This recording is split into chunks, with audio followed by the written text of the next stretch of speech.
ഇന്നിതാ നമ്മൾ ഒരു കേക്കിൻ്റെ ഡിസൈനിങ്ങും കുറച്ച് പണി കിട്ടിയത് ഞാൻ എങ്ങനെ നേരെയാക്കി എന്നൊക്കെ കാണിക്കാനാണ് പോകുന്നത് കേട്ടോ. ഈ ഒരു വീഡിയോ നമ്മളെ ഫ്ലോറൽ ഡിസൈൻ കേക്കില്ലേ അതിൻ്റെ തുടർച്ചയായിട്ട് കണക്കാക്കിയാൽ മതിയേ. അപ്പോൾ നമ്മൾ ആ കേക്കെല്ലാം ചെയ്ത് ക്രീമെല്ലാം ബാക്കി വന്നിട്ടുണ്ടായിരുന്നു. അപ്പോൾ ആ ബൗളിൽ തന്നെയാണ് അടുത്ത ക്രീം ബീറ്റ് ചെയ്യാൻ വെക്കുന്നത്. ഇത് കാണിക്കാനുള്ള കാരണം നമ്മൾ കുറേ ആൾക്കാർ ഇൻസ്റ്റഗ്രാമിൽ ചോദിച്ചൊരു ചോദ്യമാണ്, ചേച്ചി ഈ ക്രീം ബാക്കി വന്നാൽ നിങ്ങൾ എങ്ങനെയാണ് ബീറ്റ് ചെയ്യുന്നത്, അത് മറ്റ് കേക്കിന് എടുക്കുമോ അങ്ങനെയൊക്കെ. അപ്പോൾ ദാ നമ്മൾ ഓൾറെഡി ബീറ്റ് ചെയ്ത് ഒരു ഇത്തിരിയൊക്കെ ആണെങ്കിൽ അതിൽ തന്നെ ബാക്കി ക്രീമും കൂടെ ഒഴിച്ചിട്ട് ബീറ്റ് ചെയ്യും. അതല്ല കുറച്ച് അധികം ഉണ്ടെങ്കിൽ അതെടുത്ത് മാറ്റി വെച്ചിട്ട് അതേ ബൗളിൽ തന്നെയാണ് ബീറ്റ് ചെയ്ത് പോകുന്നത്. ഓരോ തവണ ബീറ്റ് ചെയ്ത ക്രീം കഴിയുമ്പോഴും പുതിയതായിട്ട് അല്ലെങ്കിൽ ഫ്രഷ് ആക്കി എടുക്കുന്നൊന്നുമില്ല കേട്ടോ, കഴുകി തുടച്ചെടുക്കുന്നൊന്നുമില്ല. അതേ ബൗളിൽ തന്നെ ഇങ്ങനെ ബീറ്റ് ചെയ്ത് പോവാണ്. നമ്മൾ ബൾക്ക് ഓർഡറൊക്കെ വന്ന സമയത്ത് ആ 2 ദിവസവും ഫുള്ള് യൂസ് ചെയ്തത് ഒരൊറ്റ കണ്ടെയ്നറാണ്. അത് തന്നെ കഴുകാതെ അതിൽ തന്നെ ഒഴിച്ച് ബീറ്റ് ചെയ്യാണ് ചെയ്യുന്നത്. അങ്ങനെ ചെയ്യുന്നതുകൊണ്ട് പ്രത്യേകിച്ച് കുഴപ്പമൊന്നുമില്ല, കേടായി പോകുന്നൊന്നുമില്ലല്ലോ. ഇത് നമ്മൾ സൂപ്പർ മാർക്കറ്റിൽ നിന്ന് കഴിഞ്ഞ ദിവസം വാങ്ങിയതാണ് കേട്ടോ. ഷുഗർ സിറപ്പ് ഒഴിക്കാൻ വേണ്ടിയിട്ട് വാങ്ങിയതാണ്. കുറേ ആയി വിചാരിക്കുന്നു, പക്ഷേ സ്പൂൺ വെച്ചിട്ട് എനിക്ക് അങ്ങോട്ട് ശീലമായി പോയതുകൊണ്ട് വാങ്ങാനൊരു മടി. ഇനിയിപ്പോൾ ഇതാ നമ്മൾ അന്നത്തെ വീഡിയോയിൽ കാണിച്ചിട്ടുണ്ട് ഈ ബേക്കിങ്ങും കാര്യങ്ങളൊക്കെ. അതിൽ 6.5 ഇഞ്ചിലാണ് നമ്മൾ കേക്ക് ബേക്ക് ചെയ്തെടുത്തിട്ടുള്ളത്. 6.5 ഇഞ്ചിലുള്ള 2 ടിന്നിലുള്ള കേക്കാണ് ഇപ്പോൾ കട്ട് ചെയ്ത് കാണിക്കുന്നത്. അപ്പോൾ 6 ലെയർ അല്ലേ. അത് കഴിഞ്ഞിട്ട് നമ്മൾ ഒരു 6.5 ഇഞ്ചിൽ ബേക്ക് ചെയ്ത കേക്കും കൂടെ കട്ട് ചെയ്യുന്നുണ്ട്. പക്ഷേ അതിനകത്തുനിന്ന് 2 ലെയറാണോ 1 ലെയർ എങ്ങാണ്ട ഒരു ലെയറാണ് എടുക്കുന്നുള്ളൂ. ബാക്കിയുള്ള ഒരു ലെയർ നമ്മൾ സിക്കിൾസ് ഉണ്ടാക്കാൻ വേണ്ടിയിട്ട് അങ്ങോട്ട് എടുക്കുകയാണ്. ഓക്കെ, അപ്പോൾ എന്താ ടോട്ടൽ 8 ലെയറാണ് കേട്ടോ കേക്കിന് വേണ്ടിയിട്ട് എടുക്കുന്നത്. 6.5 ഇഞ്ചിലാണ് ബേക്ക് ചെയ്തത്. വേണമെന്നുണ്ടെങ്കിൽ 7 ഇഞ്ചിൽ ബേക്ക് ചെയ്യുക, എന്നിട്ട് 6 ലെയർ എടുക്കാം. എങ്ങനെയാണെങ്കിലും നിങ്ങളുടെ ഇഷ്ടം പോലെ ചെയ്യാം കേട്ടോ. അപ്പോൾ ഇതാ നമ്മൾ കേക്ക് വെച്ച് ഐസിങ് ചെയ്യുന്നതൊന്നും ഡീറ്റെയിൽ ആയിട്ട് പറയുന്നില്ല. നമ്മൾ വളരെ വ്യക്തമായും ശക്തമായും പറഞ്ഞ വീഡിയോ ചാനലിലുണ്ട്. കാണാത്തവരുണ്ടെങ്കിൽ ഒന്ന് കണ്ടു നോക്കൂ കേട്ടോ. എന്തായാലും യൂസ്ഫുൾ ആവും, അത് ഞാൻ ഗ്യാരണ്ടി. കണ്ടു എന്ന് വിചാരിച്ചിട്ട് അത് വെറുതെ ആവുമൊന്നുമില്ല കേട്ടോ, ഒന്ന് കണ്ടു നോക്കണേ. അങ്ങനെ നമ്മൾ ഈ ക്രീം ചെയ്യുമ്പം എനിക്ക് കിട്ടിയ ഒരു 8ൻ്റെ പണി എന്താണെന്ന് വെച്ച് കഴിഞ്ഞാൽ, ഓൾറെഡി നമ്മൾ ചെയ്യുന്നത് ഹൈറ്റ് കേക്കാണ്. അതിൻ്റെ കൂട്ടത്തിൽ ഇതാ ഒരു സ്റ്റിക്കൊക്കെ കുത്തി കൊടുക്കുന്നുണ്ട് കേട്ടോ കേക്ക് ആടി തുടങ്ങിയപ്പോൾ. അതിനിടയ്ക്ക് എനിക്ക് കിട്ടിയ പണി എന്താണെന്ന് വെച്ചാൽ, ക്രീം ബീറ്റ് ചെയ്യുന്നതിന് മുമ്പ് ഞാൻ ഒന്ന് ക്ലീൻ ചെയ്യാൻ വേണ്ടിയിട്ട് ഫ്രിഡ്ജ് ക്ലീൻ ചെയ്യാൻ വേണ്ടിയിട്ട് പവർ ഓഫ് ചെയ്തു ഫ്രിഡ്ജിൻ്റെ. എന്നിട്ട് ക്രീമെല്ലാം ബീറ്റ് ചെയ്ത് കൊണ്ടുവച്ചതിന് ശേഷം പവർ ഓൺ ആക്കിയില്ല. എങ്ങനെ ഇരിക്കുന്നു? അങ്ങനെ 8ൻ്റെ പണി കിട്ടിയല്ലോ. അപ്പോൾ പിന്നെ കേക്ക് ഐസിങ് ചെയ്യുമ്പോഴത്തേക്കും ക്രീം കുറച്ചൊന്നും ഇങ്ങനെ ലൂസായി മെൽറ്റായി തുടങ്ങുന്നുണ്ടായിരുന്നു കേട്ടോ. കേടായിട്ടൊന്നുമില്ല, പക്ഷേ ഒരു സ്റ്റിഫ്നെസ് ഇല്ലാണ്ടായിപ്പോയി. അപ്പോൾ അതാ ഞാൻ കേക്ക് ചെയ്ത് തുടങ്ങിയപ്പോൾ പിന്നെ ഐസിങ് ചെയ്യാൻ നല്ല ബുദ്ധിമുട്ടായി. ആടി ആടി കളിക്കുകയാണ് ഞാൻ, അങ്ങോട്ട് തള്ളുന്നു ഇങ്ങോട്ടും ഉന്തുന്നു, ഒന്നും നടക്കുന്നില്ല. കേക്ക് പല ഷേപ്പിലായിപ്പോയി, സിലിണ്ട്രിക്കൽ ഷേപ്പിലേക്ക് കിട്ടുന്നുണ്ടായിരുന്നില്ല.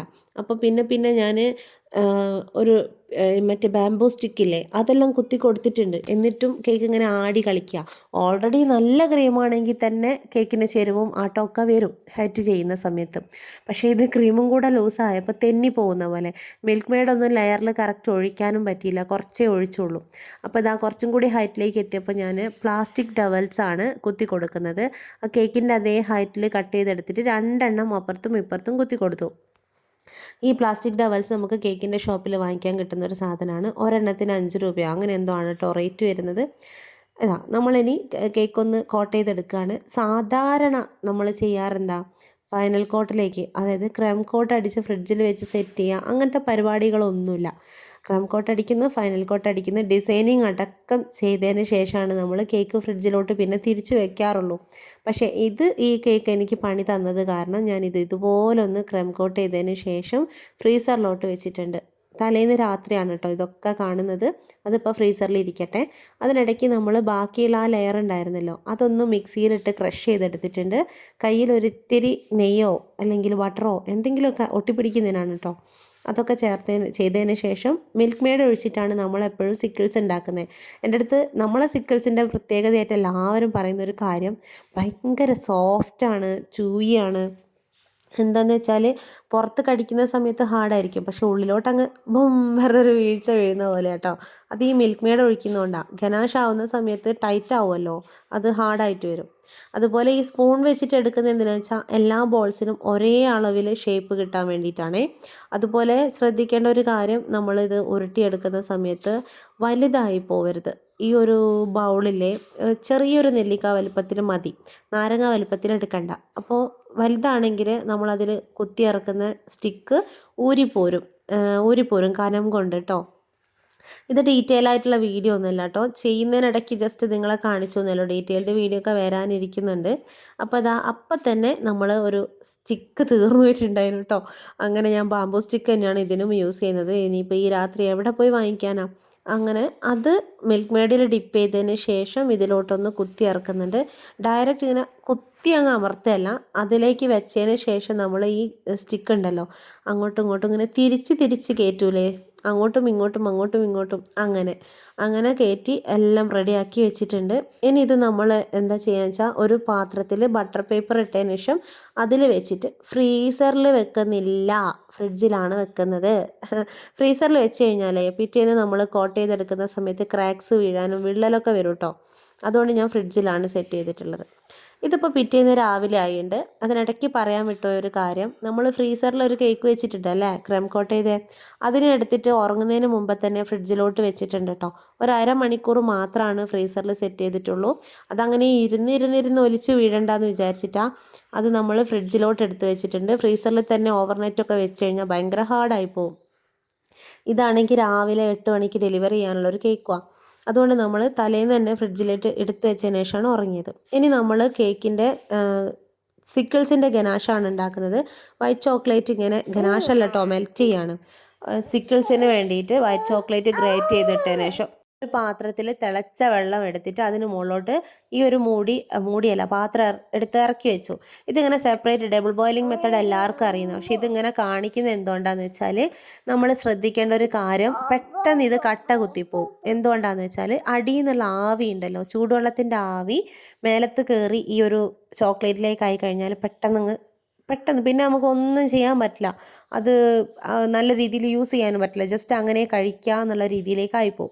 അപ്പോൾ അതൊന്ന് ശ്രദ്ധിച്ചിട്ട് നമ്മൾ ഇതുപോലെ മേലോട്ട് ആവി കയറാത്ത വിധം വായുവട്ടം അടഞ്ഞു പോകുന്ന രീതിയിലുള്ള വലിയ പാത്രം വെച്ചിട്ട് ഡബിൾ ബോയിൽ ചെയ്തതിന് ശേഷം നന്നായിട്ട്, പിന്നെ കളറൊക്കെ ചേർത്തിട്ടുണ്ട്. എനിക്ക് അത്യാവശ്യം കളറ് വേണ്ട, ജസ്റ്റ് ഒരു പിങ്ക് അതിൽ പോയാൽ മതി. അങ്ങനെയുള്ള രീതിക്കൊന്ന് മിക്സ് ചെയ്തതിന് ശേഷമാണ് സിക്കിൾസിനെയൊക്കെ എടുത്തുകൊണ്ട് വന്നിട്ടുണ്ട്, പോപ്സിനെയൊക്കെ എടുത്തുകൊണ്ട് വന്നിട്ട് ഡിപ്പ് ചെയ്തിട്ട് ഇതുപോലത്തെ കപ്പിലാണ് കേട്ടോ ഞാനെടുത്ത് സെറ്റ് ചെയ്ത് വെക്കുന്നത്. അന്നേരം പിന്നെ നല്ല സുഖമാണ്, ഒരു ഷേപ്പിലൊന്നും പേടിക്കേണ്ട, നല്ലോണം പോലെ അടങ്ങിയിരുന്നോളൂ. അപ്പോൾ ഇത് നമ്മൾ മഫിൻസൊക്കെ ഉണ്ടാക്കിയിട്ടുള്ള മറ്റേ കപ്പാണ്. അപ്പോൾ അതിലോട്ട് തന്നെയാണ് വെച്ച് കൊടുക്കുന്നത്. ഇതിങ്ങനെ ഒലിച്ചു പോവാൻ പറ്റുന്ന അത്രയും അതിൻ്റെ മുകളിൽ നിന്ന് ഒലിച്ചിറങ്ങിയതിന് ശേഷം മാത്രമേ നമ്മൾ കപ്പിലോട്ട് വെച്ച് കൊടുക്കുക. നല്ല തിക്നെസ് ആയിട്ട് ചോക്ലേറ്റ് കോട്ട് ചെയ്ത് കഴിഞ്ഞാൽ പെട്ടെന്ന് വിള്ളൽ വരും. അപ്പോൾ ഇത്രയും ബാക്കി വന്നപ്പം അതിലോട്ട് കുറച്ചും കൂടെ വിപ്പിംഗ് ക്രീം ഒഴിച്ചിട്ട് ഞാനത് ഗനാഷാക്കി മാറ്റി വെച്ചിട്ടുണ്ട്. ഈ സാധനമാണ് നമ്മൾ സ്ട്രോബെറി കേക്കിൽ യൂസ് ചെയ്തിട്ടുള്ളത്, ഇന്നലെ ഇട്ട വീഡിയോയിൽ കേട്ടോ. ഇനി ഇതാ നമ്മൾ ക്രം കോട്ട് ചെയ്ത് വെച്ചിട്ടുള്ള മോഹൻലാലാണോ മമ്മൂട്ടിയാണോ എന്നറിയില്ല, നല്ല ചെരിവും വളവും ഒക്കെ ഉണ്ട്. ഇനി മോഹൻലാലിനെയൊക്കെ പറഞ്ഞാൽ എന്നെ ഇപ്പോൾ തല്ലാൻ വരും ആൾക്കാർ. അപ്പോൾ അതാ കേക്കിനെ എടുത്തിട്ട് നമ്മൾ ഫൈനൽ കോട്ട് ചെയ്യുകയാണ്. ആദ്യം നൈസായിട്ട് കേട്ടോ, അത്ര കട്ടിയിലൊന്നും അല്ലാണ്ട് ഒരു ക്രീം ഇട്ടതിന് ശേഷം ഈ ഒരു സ്ക്രാപ്പർ വെച്ച് വലിക്കുന്ന സമയത്ത് നിങ്ങൾ ശ്രദ്ധിച്ചോ, ആ സ്ക്രാപ്പർ ഞാൻ കേക്കിൻ്റെ ഷേപ്പിനനുസരിച്ച് ഫ്ലെക്സിബിൾ ആക്കിയില്ല കേട്ടോ. സ്ക്രാപ്പർ നമ്മളെ ബേസിന് പെർപെൻഡിക്കുലറായിട്ട് അങ്ങനെ വെച്ചിട്ട് കേക്ക് വലിച്ചപ്പോൾ എവിടെയൊക്കെയാണോ ഒറ്റ വലിയേ വലിച്ചിട്ടുള്ളൂ, എവിടെയൊക്കെയാണോ നമ്മളെ സ്ക്രാപ്പർ ടച്ച് ചെയ്തിട്ടില്ല എന്ന് നമുക്ക് തോന്നുന്നത് അവിടെയൊക്കെ നമ്മൾ ക്രീം ഇട്ട് കൊടുക്കുക. അപ്പോൾ അങ്ങനെ ക്രീം ഇട്ട് കൊടുത്ത് സ്ക്രാപ്പർ ഇടുന്നു, വീണ്ടും ക്രീം ഇട്ട് കൊടുക്കും, സ്ക്രാപ്പർ ഇടും. അപ്പോൾ നമുക്ക് കറക്റ്റ് മനസ്സിലായി എവിടെയൊക്കെയാണ് വളവ് തിരിവ് എന്നൊക്കെ. അപ്പോൾ അതിനനുസരിച്ച് ഐസിങ് വരുന്ന സമയത്ത് ക്രീം കൂടേണ്ടടുത്ത് കൂടുകയും ചെയ്യും, കുറയേണ്ടടുത്ത് കുറയുകയും ചെയ്യും. എന്നിട്ട് നമ്മളിങ്ങനെ ഒരു ഡിസൈനുള്ള സ്ക്രാപ്പർ ഇട്ട് വലിച്ചതിന് ശേഷം കണ്ടോ, അടിപൊളിയായിട്ട് സിലിണ്ടറിക്കൽ ഷേപ്പിൽ അത് കേക്ക് കിട്ടിയിട്ടുണ്ട്. മനസ്സിലായില്ലേ? അതായത് സ്ക്രാപ്പർ ഇട്ട് വലിച്ചു, സ്ക്രാപ്പർ ടച്ച് ആവാത്ത സ്ഥലം കണ്ടാൽ മനസ്സിലാവും. അവിടെ വീണ്ടും വീണ്ടും ക്രീം ഇട്ട് കൊടുത്തിട്ട് വീണ്ടും വീണ്ടും സ്ക്രാപ്പർ ഇട്ട് വലിച്ച് വലിച്ച് വലിച്ച് എപ്പോഴാണോ സ്ക്രാപ്പറിൽ കംപ്ലീറ്റ് എല്ലായിടത്തും ടച്ച് ആവുന്നത് അതുവരെ ക്രീം ഇട്ട് കൊടുത്തു. ഇതാണ് ഞാൻ ചെയ്തത് കേട്ടോ. ഇതൊക്കെ എൻ്റെ ഫസ്റ്റ് എക്സ്പീരിയൻസ് ആണ് നിങ്ങൾ ഷെയർ ചെയ്യുന്നത്. ഇനി നമ്മൾ ബാക്കി വന്ന ക്രീമിലോട്ട് അല്പം പിങ്ക് കളറും കൂടെ ആഡ് ചെയ്തിട്ട് ഇപ്പോൾ കണ്ട പോലെ പൈപ്പിംഗ് ബാഗിലിട്ടു, കുറച്ച് ഫോൾട്ട് ലൈനൊക്കെ വരച്ചു കൊടുത്തിട്ട് സ്ക്രാപ്പർ ഇട്ട് വലിച്ചു. അപ്പോഴും സ്ക്രാപ്പർ ഇട്ട് വലിക്കുന്ന സമയത്ത് ശ്രദ്ധിക്കുക, അതിനപ്പുറത്തെ ലെയറിലേക്ക് ടച്ച് ആയി പോകരുത്. എക്സ്ട്രാ ഉള്ളതിലേക്ക് മാത്രം ചെയ്യാം. എന്നിട്ട് നമ്മൾ കുറച്ച് ഫോക്സ് ബോൾസും ടോപ്പറും ഒക്കെ വെച്ച് കൊടുത്തു. പിന്നെ ചെയ്യുന്നത് മറ്റേ ഗോൾഡൻ ഡ്രിപ്പ് ഉണ്ടല്ലോ, അതെടുത്തിട്ട് ഇതുപോലെ ഇങ്ങനെ പേസ്റ്റ് പോലെ ഇങ്ങനെ സ്പ്രെഡ് ചെയ്ത് കൊടുക്കുന്നുണ്ട്. ഇതൊക്കെ എല്ലാവർക്കും അറിയുന്ന കാര്യങ്ങളായിരിക്കും. ഇതൊക്കെ നമുക്ക് ഷോപ്പിൽ വാങ്ങാൻ കിട്ടുന്ന സാധനം കേട്ടോ. ഇനി വിട്ട ഭാഗങ്ങളൊക്കെ ഒരു ബ്രഷ് വെച്ച് പൂരിപ്പിച്ച് കൊടുത്തു. പിന്നെ ബ്രൈഡ് ടു ബിക്ക് ആണല്ലോ, ഒരു ഹാർട്ട് ഇരുന്നോട്ടെ വിചാരിച്ചിട്ട് 2 ഹാർട്ടും വെച്ച് കൊടുത്തു. ഇതാണ് ഈ കേക്കിൻ്റെ ഫൈനൽ ലുക്ക് വന്നിട്ടുള്ളത്. എന്തെങ്കിലും ഡൗട്ട് ഉണ്ടെങ്കിൽ ചോദിച്ചോ, ഞാൻ കമൻറ്റിൽ റിപ്ലൈ തരാം കേട്ടോ. ഞാൻ ഭയങ്കര ഉള്ള സമയത്ത് ഓരോ പണി ചെയ്തുകൊണ്ടാണ് വോയിസ് കൊടുക്കുന്നത്. അതുകൊണ്ട് ചിലപ്പോൾ പറയാൻ ഉദ്ദേശിച്ച കാര്യങ്ങൾ മുഴുവനൊന്നും പറഞ്ഞിട്ടുണ്ടാവുന്നില്ലേ, എന്നോട് ക്ഷമിക്കണേ. അപ്പോൾ ഈ ഒരു ലുക്ക് നിങ്ങൾക്ക് ഇഷ്ടപ്പെട്ടോ? ഇനിയിപ്പോൾ നമ്മൾ കപ്പ് കേക്കിലേക്ക് വെറ്റ് ചെയ്യുന്നുണ്ടോ എന്ന് പലരും ചോദിച്ചിട്ടുണ്ട്. തലേന്നൊക്കെ ചെയ്ത് വെക്കുകയാണെങ്കിൽ വെറ്റ് ചെയ്യാറില്ല കേട്ടോ. അപ്പോൾ അത് ആ കപ്പും കൂടെ അങ്ങനെ വെറ്റായി ഭയങ്കര ബോറായിരിക്കും. ഇത് നമ്മൾ ഇപ്പം തന്നെ ഡെലിവറി ചെയ്യാണ്, അതുകൊണ്ട് മാത്രമാണ് ഇപ്പോൾ വെറ്റ് ചെയ്തിട്ടുള്ളത്. എന്നിട്ട് ക്രീം ഇട്ട് കൊടുത്തു. ക്രീം നമ്മൾ സാധാരണ ഇങ്ങനെയൊന്നും അല്ല കേട്ടോ ഇടുക, മറ്റേ പെറ്റൽ നോസിലൊക്കെ വെച്ചിട്ട് റോസൊക്കെ വരച്ച് ലീഫൊക്കെ ഇട്ടിട്ട് അങ്ങനെയൊക്കെ ചെയ്യാറുണ്ട്. അത് ബഡ്ജറ്റ് ആൾക്കാർ തരുന്ന ഓർഡറിൻ്റെ ബഡ്ജറ്റ് അനുസരിച്ചിരിക്കും. ഇനി നമുക്ക് ഇതുപോലത്തെ കപ്പുകളൊക്കെ വെക്കാൻ വേണ്ടിയിട്ടുള്ള ബോക്സ് അവൈലബിൾ ആണ്, ഷോപ്പിൽ കിട്ടും. ഇതിനെന്തോ 48 രൂപയോ 50 രൂപയോ എങ്ങാനാണ് കേട്ടോ. അപ്പോൾ അതൊക്കെ സെറ്റായി. ഈ വീഡിയോ നിങ്ങൾക്ക് എവിടെയെങ്കിലും എന്തെങ്കിലും ഒരു കാര്യം യൂസ്ഫുൾ ആയിട്ടുണ്ടെങ്കിൽ ഒന്ന് പറയണം കേട്ടോ. എൻ്റെ ഒരു സമാധാനത്തിനാണ്. അപ്പോൾ അടുത്ത വീഡിയോയിൽ കാണാം. ബൈ.